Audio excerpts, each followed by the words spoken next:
pode começar nossa conversa aqui hoje. Então, bom dia a todas e a todos.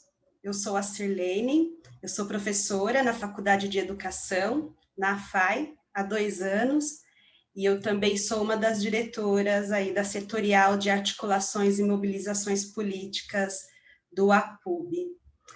É com muita satisfação que estamos aqui hoje para uma conversa sobre esse momento, né, que é o período probatório na universidade, sobre os desafios e as possibilidades postos aí para a nossa carreira, entendendo que há um estatuto jurídico, né, que normatiza as nossas ações, que nos resguarda também, da necessidade de ações políticas que assegurem a luta coletiva, que demandam, portanto, estratégias conjuntas, né, entre os diversos segmentos, mas também cada categoria. E tudo isso inserido num contexto aí, em contextos específicos, em tempos, em espaços que sinalizam cada vez mais a precarização das condições objetivas de trabalho, nos causando, então, individual e coletivamente, adoecimentos de toda ordem, né? Nesse sentido, eu quero destacar, então, a importância de espaços de participações coletivamente organizadas, como é o espaço do sindicato. Quero saudar as nossas convidadas, a professora Estela Goulart e a advogada Luísa Santos. Quero saudar também a presidente do sindicato, Marisa, a quem eu vou passar a palavra daqui a pouquinho, tá bom? E em nome do APUB, Sindicato dos Professores de Universidades Federais de Belo Horizonte, Montes Claros e Ouro Branco, eu dou as boas-vindas a todas e a todos e espero que tenhamos uma ótima manhã. A gente está muito feliz, esse é o nosso primeiro encontro com os professores ingressantes, o primeiro de muitos que virão, e estamos muito felizes. Marisa, passo a palavra a você. Obrigada, Sirlene. Eu também, na verdade, sou muito emocionada. Cumprimento a todas e a todos. Estou emocionada porque esta atividade é uma atividade que foi muito querida, né? A gente discutiu muito sobre a necessidade de nós aproximarmos dos professores ingressantes, de acolher os professores ingressantes, de ajudar esses professores no momento em que eles se encontram numa realidade que ainda estão conhecendo. Todos nós já fomos professores novatos, né? E todos sabemos as dificuldades que tivemos ao entrar nessa realidade e a nós integrarmos, né, com essa realidade. Eu sou estrangeira, né? Então eu venho ainda de uma outra realidade com mais questões, né, de integração, de dificuldades, de compreensão também do sistema, enfim. Então, quem entra na universidade é praticamente jogado, né, numa realidade dentro da qual tem que se virar. E nós, como sindicato, desde a construção dessa chapa, mas na verdade já era uma preocupação da gestão anterior, a Estela está aqui hoje para falar com vocês, ela foi a nossa presidenta anterior, né? Nós sempre tivemos esta preocupação com os professores ingressantes, mas nessa gestão a gente está tentando dar um pulo em frente, né? Estamos tentando fazer ações para concretizar esta necessidade de nós aproximarmos mais aos professores ingressantes, fazer com que a integração seja melhor, inclusive para facilitar o contato entre os professores novatos da universidade, ampliar os canais de comunicação, informar mais sobre quais são os direitos que nós temos, que às vezes nós entramos e os professores mais antigos falam, não, você não pode fazer isso, você não pode fazer aquilo. Só que, às vezes, não é exatamente assim, né? A gente tem que saber o que a gente pode fazer e o que eles desaconselham a fazer, por exemplo, né?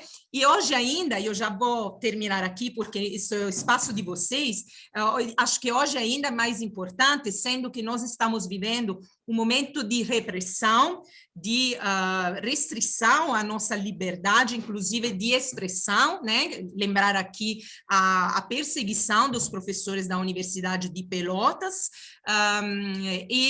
dizer que ninguém pode nos calar, porque a liberdade de expressão é um direito constitucionalmente garantido, se ligado à verdade. E, nesse sentido, nós ontem acabamos de saber que, como sindicato, ganhamos uma ação contra o Weintraub, né? Porque nós denunciamos o Weintraub, né? Porque nós não somos zebra gordas, nós não somos doutrinadores, nós não plantamos maconha. Isso está demonstrado, sobretudo hoje, com esse coronavírus, a gente está demonstrando quanto o lugar da balbúrdia é, na verdade, o lugar da ciência, né? Então, nós ganhamos essa ação porque é tudo em verdade. Os professores que estão sendo perseguidos estão falando verdades. Então, é isso. Hoje a gente tem que discutir um pouco sobre a vida no estágio probatório, o ingresso na universidade, quais são os nossos direitos, quais são os limites desses direitos e como o sindicato pode ajudar, estar presente e andar de mão dada com todos os docentes recém-ingressados. Eu desejo uma boa sessão aqui, vamos ficar todos na escuta, queremos ouvi-los. Eu queria pedir para vocês, se puderem, primeiro assinar a lista de presença e depois, se puder, se identificar no chat, colocando o seu nome, sua unidade e tempo de ingresso na UFMG. Muito obrigada e eu agradeço a Setorial de Articulação e Mobilização Política que criou esta oportunidade com um trabalho de muito compromisso. Saúdo os colegas aqui presentes, a Sirlene, que está hoje na coordenação desta ação, a Adriane, o Marco Antônio, estou vendo eles, não estou vendo se tem mais alguém da Setorial, mas sejam todos se considerem muito apreciados, né, pelo trabalho que vocês estão fazendo, que é um trabalho importante para todos nós. Muito obrigada à Setorial, muito obrigada aos presentes e obrigada à nossa equipe que está aqui trabalhando conosco e aos nossos convidados. Obrigada, Marisa, pelas palavras. Também quero agradecer bastante aí o empenho de quem está nos auxiliando aqui nessa roda hoje, né? Nós temos aqui, se eu não me engano, a Simone, o Amadeus, a gente está aqui com quem mais? Da equipe aí do sindicato, né? A Marina também, então agradeço muito o empenho de vocês na realização aí do nosso encontro, tá? Bom, eu vou falar como que a nossa conversa vai estar organizada. Então, a gente tem as duas falas das duas convidadas, elas terão tempo aí de 15 minutos, né, para falar, para apresentar aí o que elas planejaram. Os participantes, depois a gente vai abrir, então, para um diálogo. Os participantes podem, então, participar pelo chat ou pelo microfone, né? E aí se inscrevendo pelo chat ou levantando a mão, e aí a gente vai organizando aqui a ordem. Podem falar também tanto no chat quanto no microfone. Como a Marisa já sinalizou, tem uma lista de presença que é importantíssimo que vocês assinem a lista, para a gente identificar, né, onde que a divulgação conseguiu chegar, onde ainda não, para a gente pensar, né, depois outras estratégias. E nessa lista, ela também tem um campo onde vocês podem colocar ali dúvidas, perguntas, sugestões, porque claro que numa primeira conversa a gente não consegue ali sanar todas as questões. E esse formulário, então, ele vai nos servir, inclusive, para a gente pensar as próximas rodas de conversa, tá? Então, é importante que vocês deixem ali as dúvidas que vocês tenham, que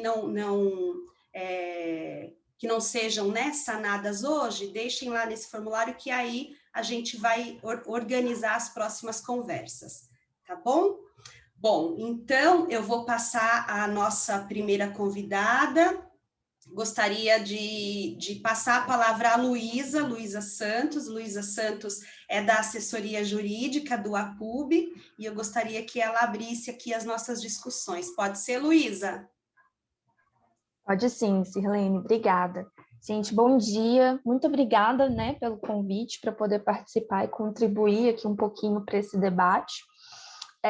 Eu vou pedir uma licença para vocês para poder compartilhar minha tela para apresentar um PowerPoint só para guiar um pouquinho o debate. A ideia aqui hoje é eu trazer mais os pontos basilares, né, do estágio probatório, as questões do que pode, o que não pode no estágio probatório, quais são as licenças que podem ser tiradas, quais são os deveres, o que é avaliado, como que esse processo é feito, para dar uma base para a gente poder conversar, tá? É uma coisa bem mais geral, bem mais pontual, e a partir do momento que vocês tiverem perguntas, a gente continua conversando sobre elas, tá? Então, eu vou compartilhar minha tela aqui. Vocês estão vendo normal? Beleza. Deixa eu ver se eu consigo. Aí, então tá.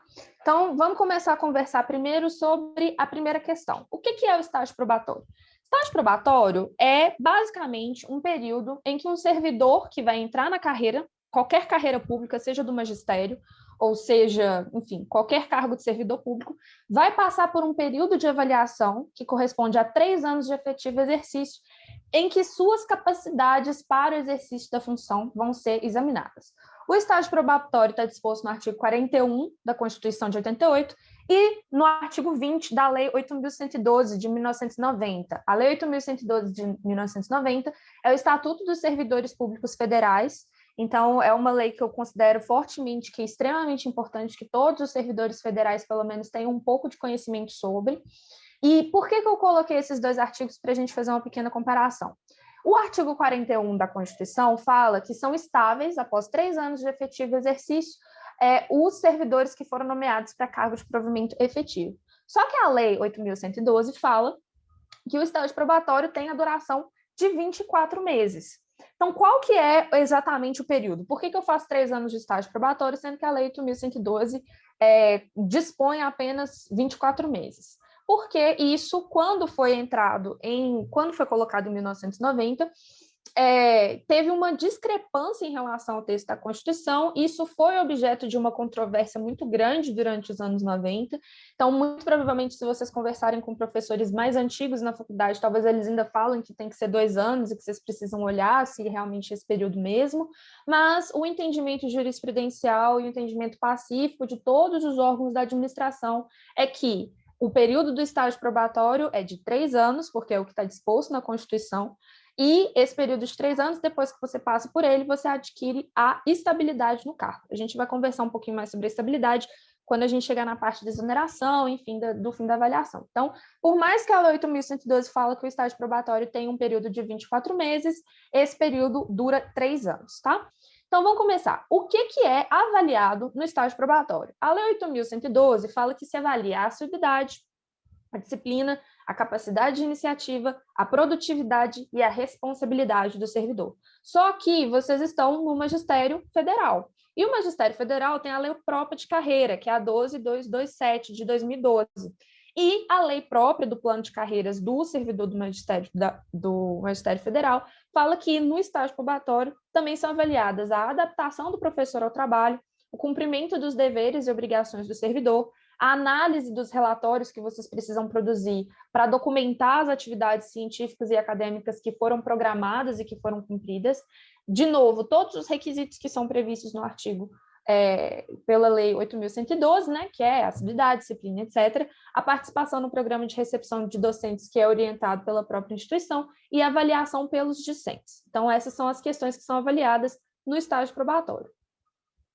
Depois que você faz o estágio probatório, você é considerado estável. Então, vai ser considerado estável o servidor ocupante ao cargo pertencente ao plano de carreiras e cargos do Magistério Federal, que satisfizer os 3 requisitos, completa 3 anos de efetivo exercício e ser aprovado em avaliação especial de desempenho, denominada avaliação de estágio probatório. O que é a estabilidade do servidor público? Significa que você não pode ser retirado do serviço público sem o devido processo administrativo, em qual pode ser imposta a pena de demissão a bem do serviço público. Então, se você faz alguma coisa que é considerada inadequada dentro da vida pública, né, dentro do serviço público, você pode sofrer essa pena de demissão do serviço público.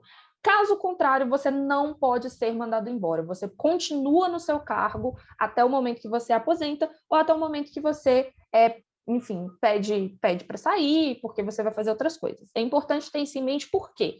E aí, já fazendo uma conexão com o que a Marisa falou, com a questão dos ataques e ataques aos serviços públicos, a PEC 32, que é a PEC da reforma administrativa, ela, inclusive, faz uma mudança nisso. A carreira da educação passa a ser considerada como uma carreira que não é típica de Estado, e por ela ser uma carreira que não é típica de Estado, ela não tem mais a estabilidade. Então, isso é um ataque profundo à estruturação de carreira da educação, justamente porque não existe mais nenhuma garantia que o professor não vai ser demitido, não vai ser exonerado do cargo em função de opiniões políticas, em função de atuação política, enfim, várias questões que se aparecem justamente em um contexto perigoso em que a gente tem uma censura de verdade, uma restrição ao direito de expressão e à liberdade de cátedra dos professores em várias instituições de ensino federal. Então, continuando, todo servidor que tomar posse e entrar em exercício de um novo cargo vai ser submetido ao estágio probatório. E aí, gente, não faz diferença se você já estava num posto de professor antes, se você já trabalhou em outra universidade antes, se você já tenha servido como servidor público antes.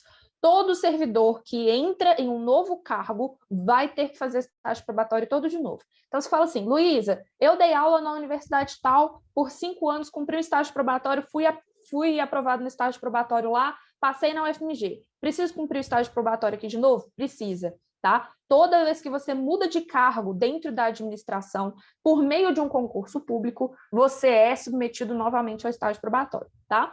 Se o servidor que não vai ser aprovado no estágio probatório, será exonerado do cargo. Ou seja, durante o período do estágio probatório, aquela estabilidade que a gente conversou antes, ela não existe. O servidor ele pode ser tirado do cargo por mera exoneração que não é por fim disciplinar. Então, se o desempenho no estágio probatório não é considerado satisfatório, esse servidor pode ser exonerado posteriormente. Tá? Tem um processo longo para o servidor chegar ao ponto de ser exonerado no estágio probatório, a gente vai conversar um pouquinho sobre ele, mas é importante saber que durante esse processo tem que ser garantido o contraditório, tem que ser garantida a ampla defesa, o professor tem que constituir a sua defesa, ele tem que ser chamado a participar do processo, se explicar se for o caso. Então, assim, não é uma coisa que é discricionária da administração também não. A administração tem que apresentar razões muito contundentes para chegar ao ponto de entender que o estágio probatório foi considerado não satisfatório, tá? Então, como que funciona justamente essa avaliação do estágio probatório? Cada unidade tem a sua congregação dentro da estrutura da UFMG.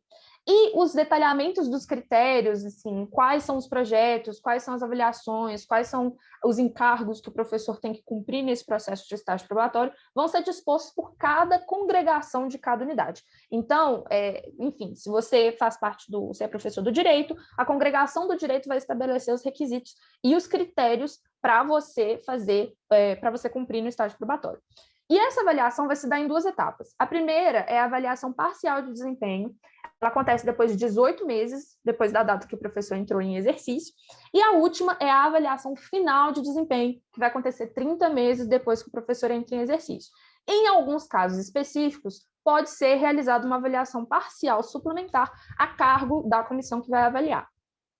Então, como eu estava falando dessa comissão avaliadora, o servidor vai ser avaliado nessas etapas por uma comissão que é composta por 3 professores estáveis, que são vinculados ao cargo da UFMG ou de outra instituição de ensino superior e que pertencem a uma categoria de magistério igual ou superior no plano de carreiras. Mas a gente vai focar um pouquinho na questão do estágio probatório, como funciona o estágio probatório, enfim, aqui a explicação mais detalhada do plano de carreiras a gente pode conversar ao longo do evento. Mas, a princípio, quando você entra na carreira, você já está num cargo no plano de carreiras e essa avaliação tem que ser feita pelos pares, ou seja, por professores que estão em situação, em momentos iguais ou superiores na carreira.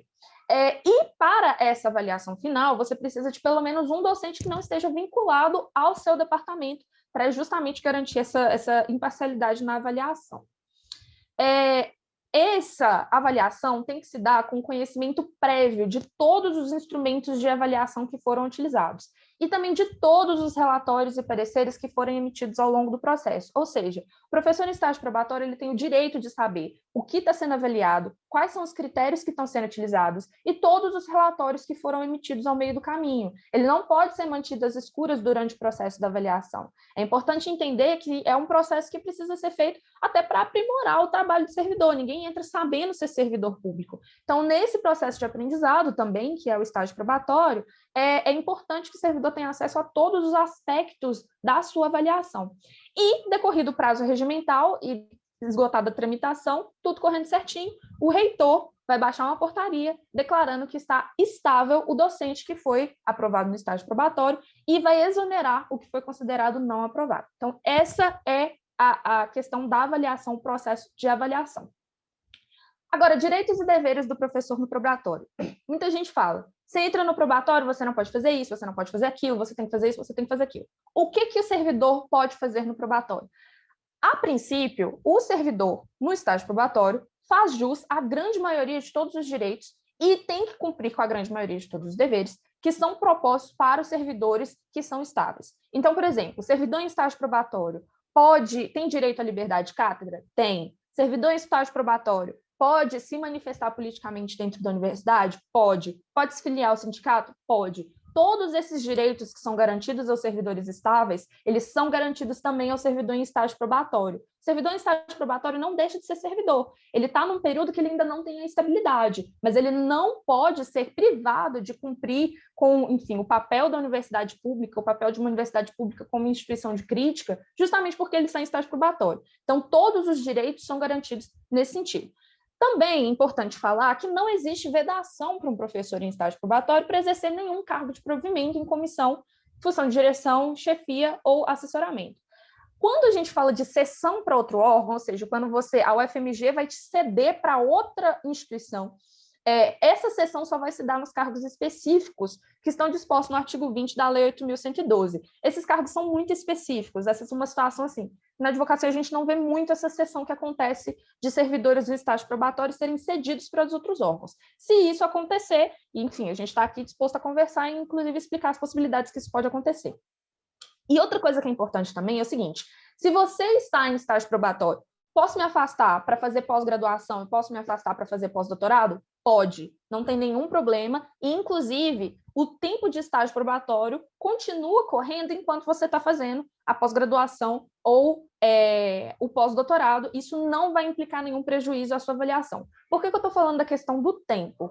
Porque o professor em estágio probatório, e aí entrando na questão das licenças, que eu acho que é importante a gente trabalhar isso um pouquinho também, ele não vai fazer jus para todas as licenças e os afastamentos que estão previstos nos estatutos dos servidores. Por isso que eu falei que os servidores em estágio probatório fazem jus a quase todos os direitos, porque o servidor no estatuto dos servidores, a exemplo, ele tem licença para exercício de mandado classista, ele tem licença para interesses particulares, ele tem uma série de licenças que eles podem ter em função da sua estabilidade. O servidor em estágio probatório, ele não tem essa licença. Isso significa, e aí, exercício de mandado classista, exercício de mandado em sindicato, né?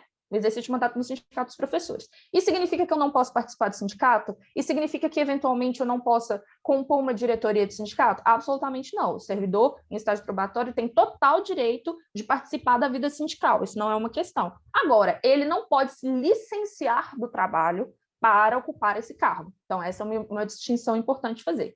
Então, algumas licenças e afastamentos, nesse sentido, mesmo que os professores tenham direitos a elas vão suspender a contagem do tempo do estágio probatório. Então, vamos supor, já entrando e já finalizando, Sirlene, para já dar um encaminhamento, essa é a última coisa que a gente precisa conversar, vamos supor, eu tive que fazer uma cirurgia enfim, fiquei 3 meses afastado, não consegui dar aula, tive que tirar licença para tratamento de saúde. Esse período de 3 meses em que eu fiquei afastado para cuidar da minha própria saúde não vai contar para o estágio probatório.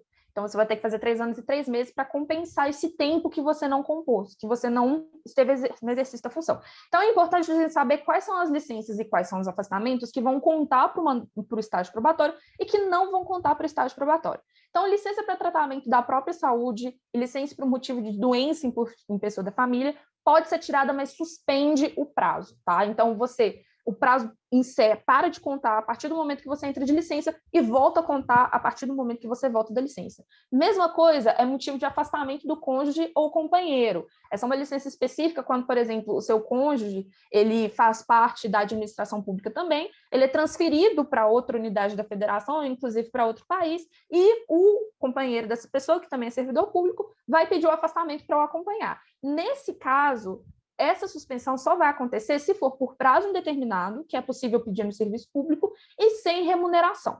Então, nessa situação, você pode pedir esse afastamento, se for o caso, mas o prazo para o servidor público ser contado no estágio probatório vai ser suspenso se essa licença for feita por tempo indeterminado sem remuneração. Para o serviço militar, essa licença não suspende o tempo do probatório, tá? Até porque o serviço militar é obrigatório.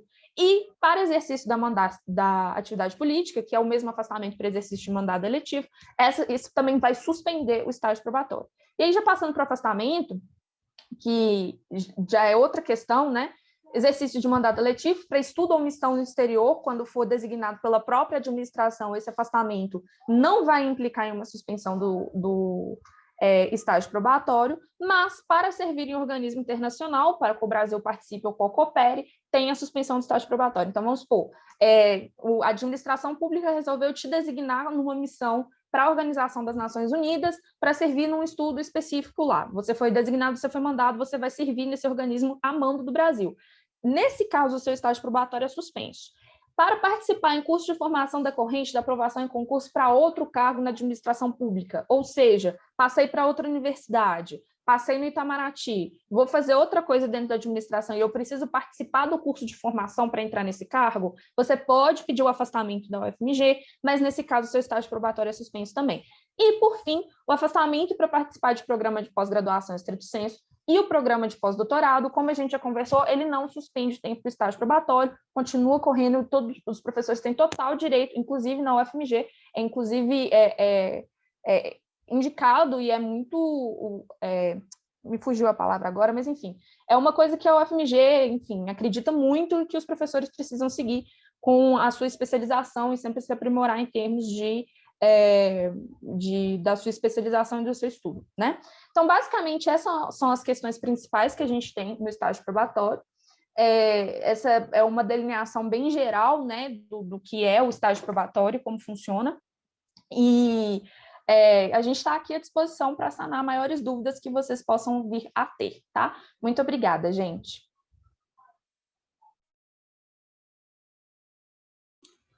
Muito obrigada, Luísa, pela sua explanação. Vários assuntos importantíssimos, né? E que a gente precisa, de fato, saber quando a gente entra aí para o serviço, para a carreira do magistério. Bom, eu vou passar, então, agora a palavra à professora Estela Goulart. A professora Estela Goulart é do Departamento de Psicologia da UFMG. Professora, por favor. Ei, pessoal, bom dia. Fico muito feliz de estar aqui conversando com vocês. Queria também tentar fazer um compartilhamento de tela para mostrar, né, algumas informações, mas acho que antes disso, isso já está até aparecendo, lá tem um plano B aqui, que o pessoal da comunicação, que eu mandei os slides para eles. Mas antes disso, eu queria dizer para vocês uma coisa que eu acho que é bem importante. Eu vim para esse encontro com vocês e quero cumprimentar pela iniciativa, cumprimento todo mundo em nome da professora Sirlene, cumprimento também a Marisa, aí, nossa companheira de luta. Eu vim movida pela minha experiência de vida e vim movida também por uma experiência que eu qualifico como uma bem-sucedida no que diz respeito à possibilidade de ter sofrido muito no estágio probatório, mas ter transformado esse sofrimento em alguma coisa bastante constitutiva, inclusive da minha carreira dentro da universidade. Eu entrei em 2009, no meu estágio probatório, eu entrei no meio de uma guerra no meu departamento, entrei exatamente, era disputada por 2 grupos, e foi muito difícil, porque, pela primeira vez, nessa disputa, estava acontecendo a possibilidade de uma colega que entrou junto comigo, dela ter o estágio probatório dela recusado.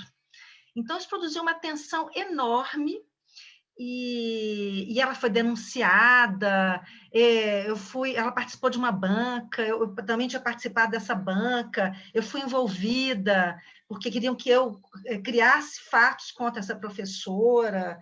Foi uma situação extremamente complicada. E eu confesso para vocês, eu sou psicóloga social, e tem toda uma discussão sobre psicopatologização da vida, e eu, pela primeira vez na minha vida, eu tomei um antidepressivo.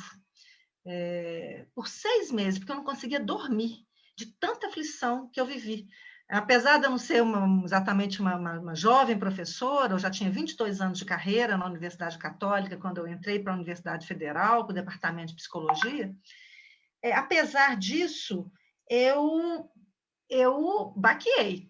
Mas mesmo baqueando, no final desse meu estágio probatório, quer dizer, na verdade, no 3º ano, eu também me vi numa situação em que eu estava assim, tão sem apoio, tão perdida, me sentindo tão frágil, e ao mesmo tempo, numa assembleia departamental, porque o nosso departamento também estava numa crise de estrutura, então nós não tínhamos secretaria, não tínhamos secretário, a tensão do departamento era tão grande que ninguém parava na secretaria.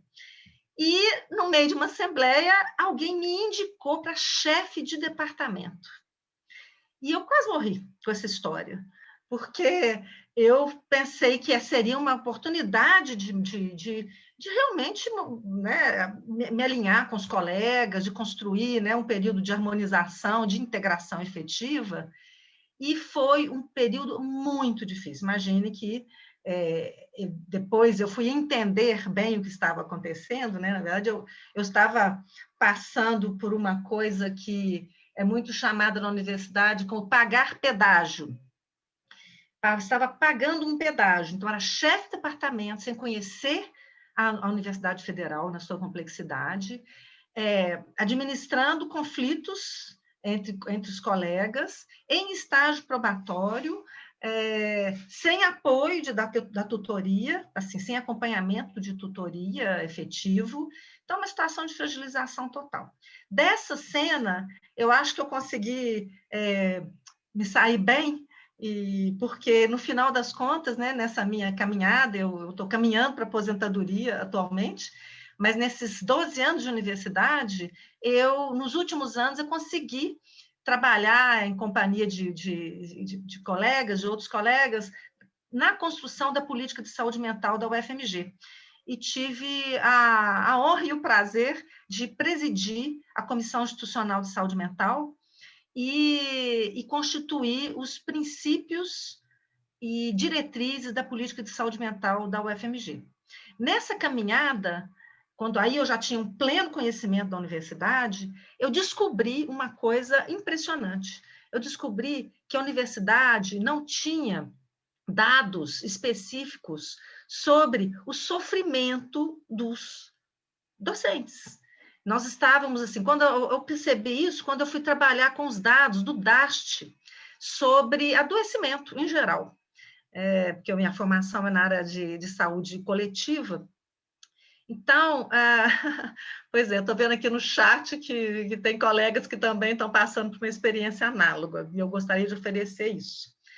Então, gente, nessa trajetória, assim, ao finalizar meu período, né, como presidente da Comissão Institucional da UFMG, e que atualmente, né, nós temos uma política estruturada, né, de acolhimento, e descobrindo que existiam essa enorme fragilidade de informação com relação à nossa situação docente, foi um período que também de grande crise na universidade, 2015, onde eu me vi motivada a abraçar a vida sindical. e que deu deu no que deu, né? Presidente do sindicato na gestão passada, como a Marisa aí carinhosamente mencionou, e dentro desse sindicato foi que a gente começou a desenvolver algumas iniciativas, né? Eu, assim, apesar de muito mobilizada pela presidência, eu estimulei muito e trabalhei muito junto dos colegas da setorial de saúde e qualidade de vida. E ali dentro a gente realizou 8 rodas de conversas. E, paralelamente, eu identifiquei o interesse numa estudante minha, de mestrado, de desenvolver uma pesquisa sobre o sofrimento docente.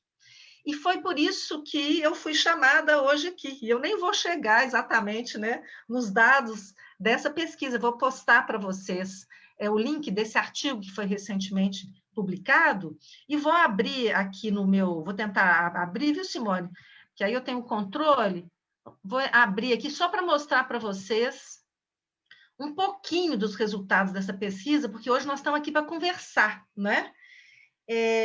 Então, eu gostaria de chamar a atenção que quando eu entrei, a gente tinha uma situação assim terrível de impacto do MEC.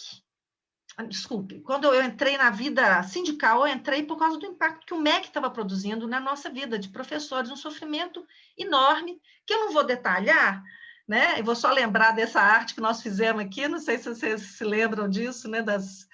De todas as ofensas e todos os assédios que nós sofremos, né? Mas acho que nessa caminhada, então, a gente começou a procurar as informações dentro da universidade sobre esse sofrimento, especificamente sobre o sofrimento mental.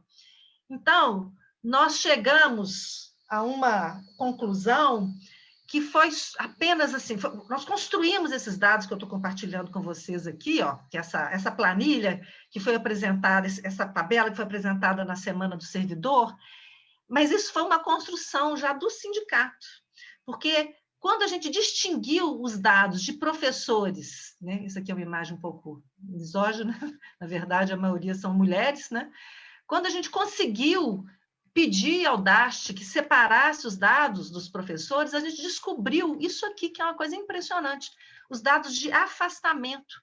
Nós descobrimos que os transtornos mentais e comportamentais são a principal causa de afastamento de professores, tá? Então, isso aqui é uma primeira coisa que eu queria mostrar para vocês, o afastamento médio, que é um afastamento assim, de mais de 2 meses, era de 22%.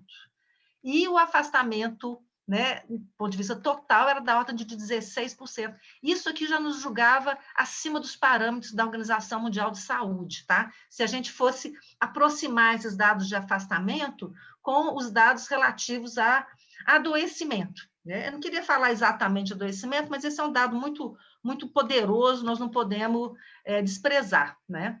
Então, para quem foi BTT, a situação ainda era pior, né? A situação projetava aqui uma situação de afastamento médio de 35%, tá?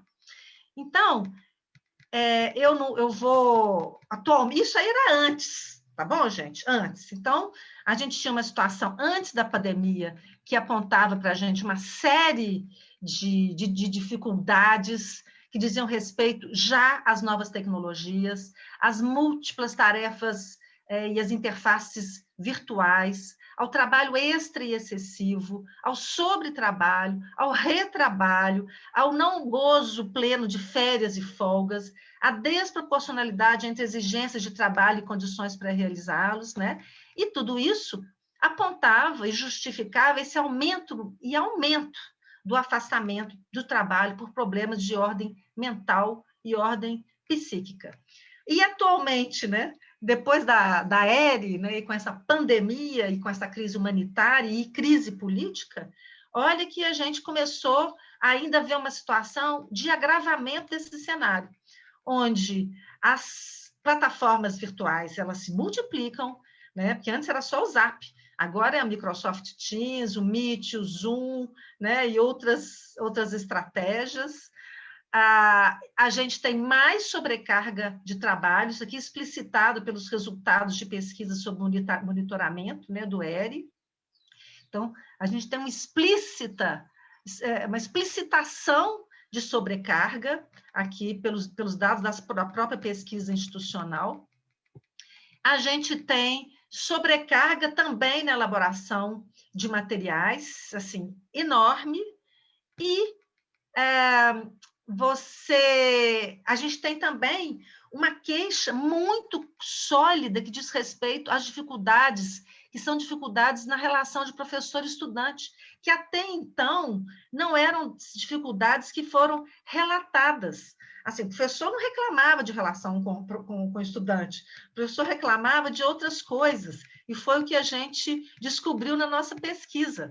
O professor reclamava, né? E essa pesquisa foi feita junto com Juliana Antunes, que tem uma live que eu vou divulgar aí para vocês o link dela, mas aí o professor reclamava, antes do Covid, da relação com os pares, vejam vocês, competição excessiva, comparação depreciativa, individualismo, relações autoritárias, e aqui, ó, estágio probatório bombando. Os novatos, né, reclamavam de relações de submissão, não só com os professores mais antigos, mas como o assédio explícito de tutores, sobre trabalho, que diz respeito a pagar pedágio, né, a fazer o impossível dentro da relação de trabalho, estigmatização e exclusão, que levava a extensionamento entre extensionistas e os pós-graduados, os professores que se integram na pós-graduação e os professores que não se integram na pós-graduação, desprezo pelas funções administrativas. Então, vejam eu descobri que, ao ser chefe de departamento, eu não estava agregando valor à minha presença no departamento, pelo contrário, eu estava ocupando um lugar que era objeto de desprezo, porque era um lugar que ocupava o tempo do professor, que, na verdade, era o tempo que ele precisa para escrever artigo, desenvolver pesquisa, e tudo isso eu tive que aprender a equilibrar e fazer ao mesmo tempo. E o sentimento de ausência de pertencimento ao coletivo, apesar de um intenso pertencimento à instituição.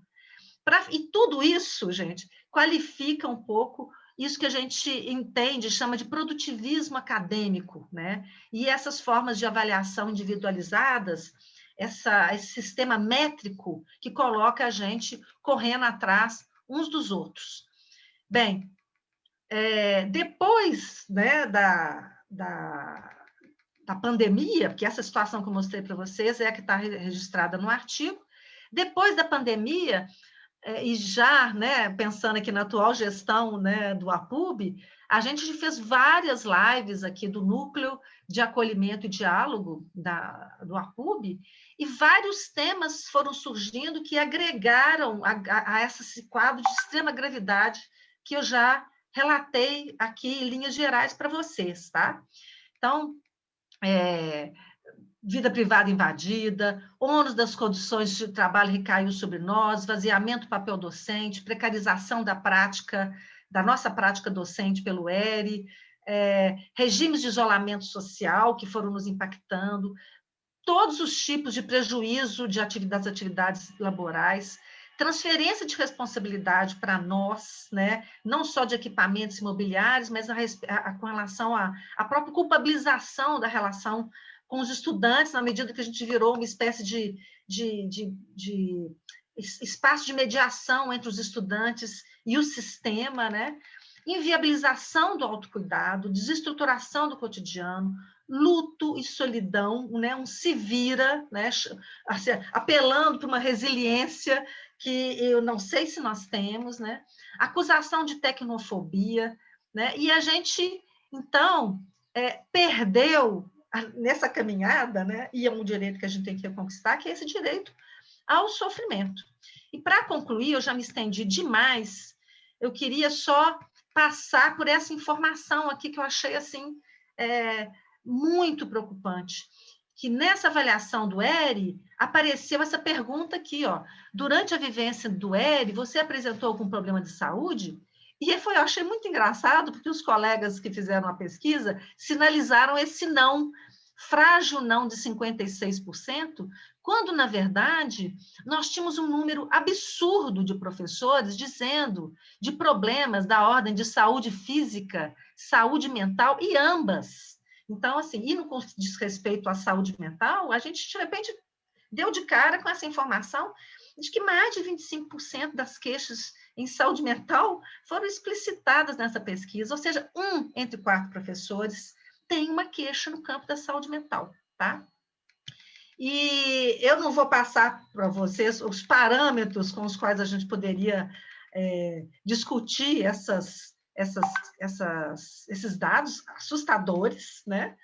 Mas vou me remeter a um conjunto de falas que a gente tem colhido no NAD, né, que diz respeito a um sentimento de opressão, a uma dificuldade de adaptar ao trabalho em casa, ao excesso de demanda pela internet atropelando as atividades domésticas, cansaço, a internet não é suficiente, então, cair é a expressão mais comum atualmente, né? A impotência e a sensação de ignorância com relação às plataformas, conhecimento e experiência de professor tem um sentimento de invalidação, falta de apoio das chefias, sofrimento mental insuportável. E quando eu falo de sofrimento, para encerrar, mesmo esse vai ser o último slide, olha, vejam bem, quais são os sofrimentos que a gente está falando e que vão virar doença, porque o que a gente descobriu na pesquisa é que o destino do sofrimento difuso que a gente sente, que a gente vive, ele toma a forma de psicopatologia, de adoecimento de fato, o sofrimento vira adoecimento, ou vira judicialização através do nosso sindicato, em função de tentativa de barrar o assédio.